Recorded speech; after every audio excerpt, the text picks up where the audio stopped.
যশোরের মনিরাম পার্ক থেকে আপত্তিকর অবস্থায় ১১ প্রেমিক যুগলকে আটক করেছে আইনশৃঙ্খলা রক্ষাকারী বাহিনী, যারা সবাই অসামাজিক কাজে লিপ্ত ছিল। এরপর প্রত্যেককে ১,০০০ টাকা করে জরিমানা করেছেন ভ্রাম্যমাণ আদালত। একই সঙ্গে পার্কের মালিক আব্দুর রহমানকে ১০,০০০ টাকা জরিমানা করা হয়। মঙ্গলবার দুপুর 12:30 থেকে বেলা 2টা পর্যন্ত 1.5 ঘণ্টাব্যাপী আলামিন পার্কে এ অভিযান চালান সহকারী কমিশনার আলী হাসান। এ সময় থানার ওসি শেখ মনিরুজ্জামান উপস্থিত ছিলেন।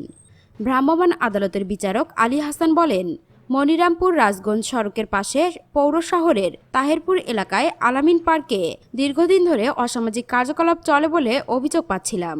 বিষয়টি নিয়ে উপজেলা আইনশৃঙ্খলা সভায় উদ্বেগ প্রকাশ করা হয়। এরপর থানা পুলিশ দিয়ে পার্কের মালিককে একাধিকবার সতর্ক করা হয়েছিল। পার্ক কর্তৃপক্ষ সতর্ক না হওয়ায় আজ অভিযান চালানো হয়েছে।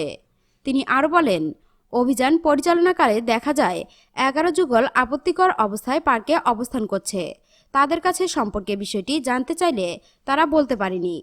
আমরা যুগলদের পরিবারের সঙ্গে মোবাইলে কথা বলতে চাইলে তারা আপত্তি জানায়। এরপর 11 তরুণকে ১,০০০ টাকা করে জরিমানা করে মুচলেকা দিয়ে ছেড়ে দেওয়া হয়েছে।